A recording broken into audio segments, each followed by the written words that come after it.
Olá pessoas, sejam bem-vindos ao canal Só da Ciência. Eu me chamo Igor Rapp, sou professor e biólogo e hoje vou te falar como nós podemos juntar a sua calça jeans e o remédio lá da farmácia. Mas antes, já deixa aquele like esperto para fortalecer o canal, se inscreva e ative as notificações para não perder nada aqui no Só da Ciência. Agora, vamos ao vídeo.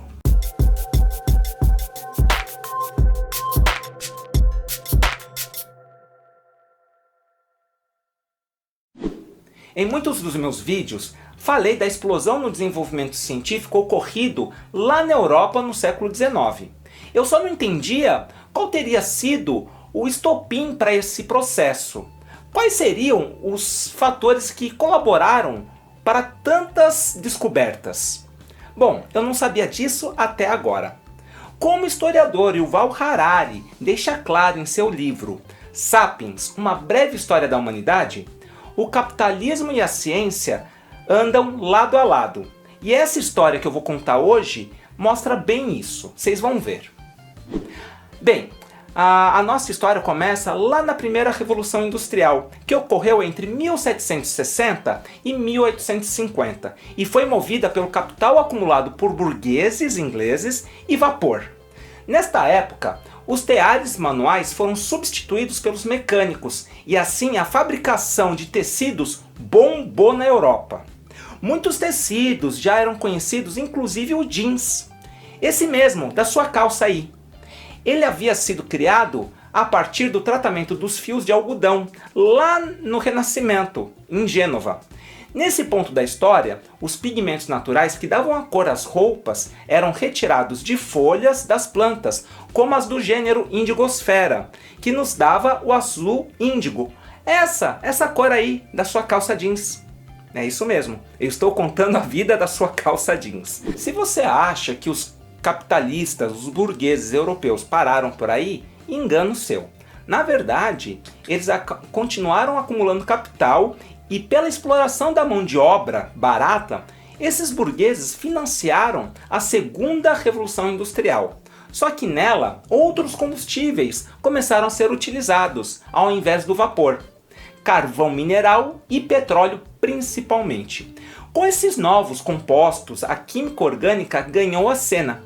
E graças a isso, reações de síntese e aperfeiçoamento de substâncias orgânicas começaram a ser estudadas e uma nova indústria começou a florescer na Europa, a indústria química. Bem, isso ocorreu em vários países da Europa e novas possibilidades de colorir as roupas surgiram. Por exemplo, em 1834, o primeiro corante foi sintetizado. Isso ocorreu pelo químico alemão Friedrich Jung. E o corante é a anilina. Atualmente, ela é a base para produzir, por exemplo, o índigo, utilizado nas suas calças jeans, aquele mesmo índigo, tá? A partir dessa inovação, outros corantes apareceram, tá? Por exemplo, azul de metileno, fucsina, azul de toluidina e Comasi Blue, entre outros. Calma, mesmo com esses nomes difíceis, os corantes fazem parte da sua vida. E vamos falar um pouco deles em outros vídeos. Pode esperar. Os corantes impulsionaram o nascimento de muitas empresas na segunda metade do século XIX. Essas empresas surgiram sintetizando e comercializando novas substâncias para corar roupas. Uma dessas empresas é a Bayer, criada por Friedrich Bayer e Johann Friedrich Westcott em 1863. O que era para produzir e comercializar anilina e fucsina, hoje é uma mega empresa farmacêutica com 45 bilhões de euros de capital. Para começar, a anilina vendida pela Bayer, como a maior parte dos corantes, possui a capacidade de se ligar quimicamente com as fibras naturais, tais como algodão, seda e linho, e por isso consegue corar tecidos. Mas não é só isso que ela é capaz de fazer não, tá?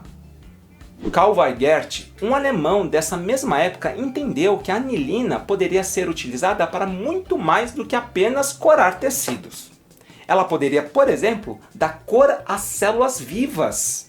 E assim ele criou técnicas para corar bactérias, por exemplo, e até conseguiu marcar bainhas de mielina dos nossos neurônios.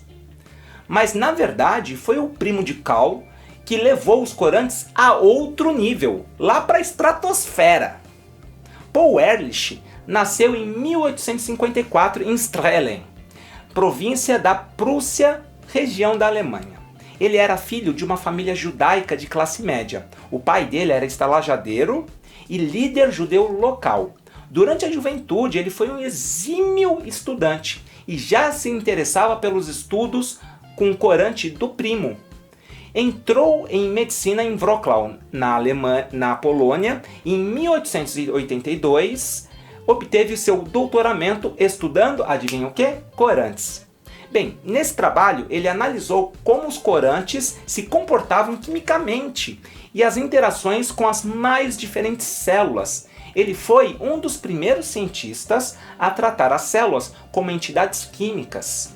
E dessa forma, corantes poderiam se ligar a elas da mesma maneira específica. A partir daqui, uma pergunta se formou na cabeça do pequeno Paul.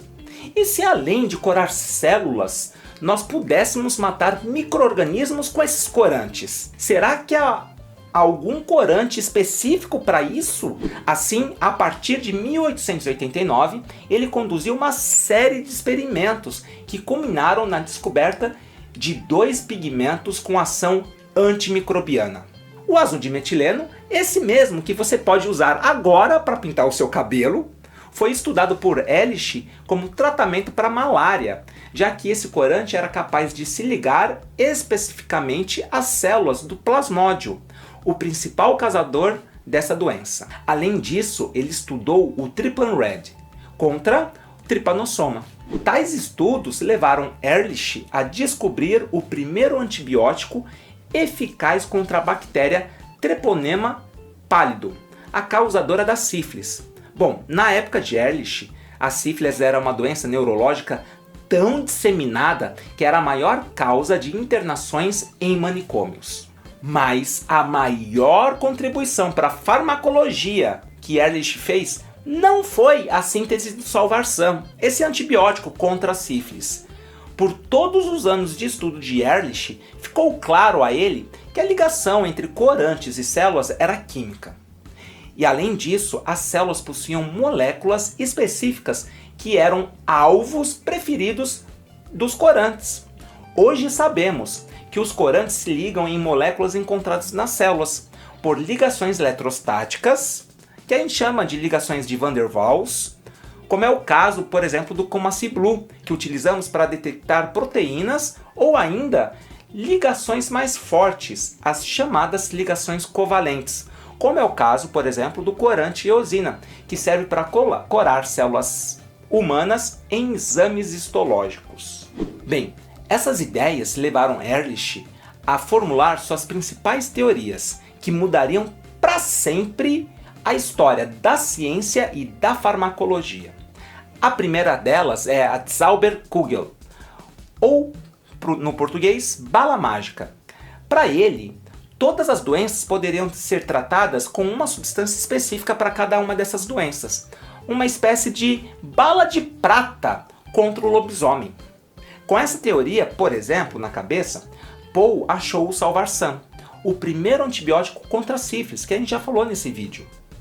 A outra teoria era ainda mais revolucionária e ousada, a teoria das cadeias laterais.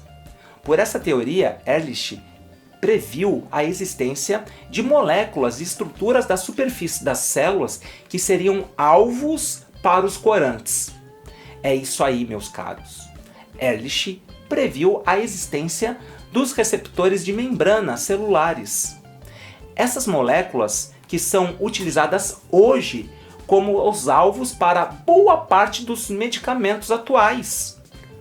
Ou seja, os estudos de Paul Ehrlich sobre corantes deram a partida para entendermos as interações químicas entre as nossas células e substâncias sintéticas como os corantes e os medicamentos atuais.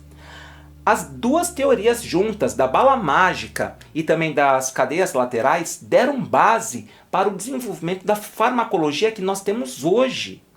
Então, se você, no conforto da sua casa, pode usufruir de medicamentos seguros e específicos para as mais diversas doenças, isso só foi acelerado pelo desenvolvimento dos corantes e pelos estudos de um homem que viu nas cores o futuro e a verdade sobre balas mágicas.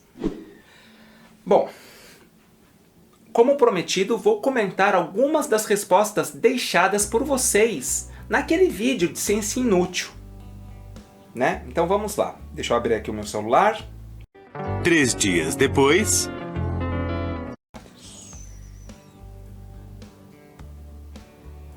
Então, bom, diz o José Flávio. Bem, respondendo à pergunta que eu deixei, né, sobre se alguém investiria em estudos sobre corantes, o José Flávio respondeu. Respondendo à sua pergunta, eu não investiria, mas é por pura questão de necessidade. Acho que as pesquisas sobre algo bem mais urgente, como a própria vacina, estudos de bactérias e etc., são bem mais urgentes do que corantes. Então meu dinheiro iria para algo assim, prioridades, não é verdade? Me parece o mais lógico mediante a situação. Bom, por esse vídeo vocês podem ver que às vezes trabalhar algo tão básico como corantes parece ser um investimento a fundo perdido. Mas às vezes lá na frente algo surge de mais surpreendente. Então a gente teria que ter investimento sim, ao meu ver, para pesquisa de corantes. Mas essa é a resposta do José Flávio. Beleza. Então agora vamos para o Igor Duzo. Respondendo a sua pergunta, Xará, ele chama Igor também. Eu não investiria o meu dinheiro não. Pois é muito difícil realmente ver a utilidade dos corantes. Mas eu espero que esse vídeo aqui tenha dado o alerta que eu queria dar, né, de que talvez as pesquisas deveriam ser um pouquinho mais analisadas, né, a fundo. Comenta aí embaixo que outro cientista vocês gostariam de conhecer aqui no Só da Ciência. Além disso, compartilhe esse vídeo com aquela pessoa que acha que existe ciência inútil. Garanto a você que ela vai gostar de saber que não há ciência inútil não. Tá certo? Bem, gente, é isso. O vídeo fica por aqui e um forte abraço para vocês. Tá certo? E até o próximo.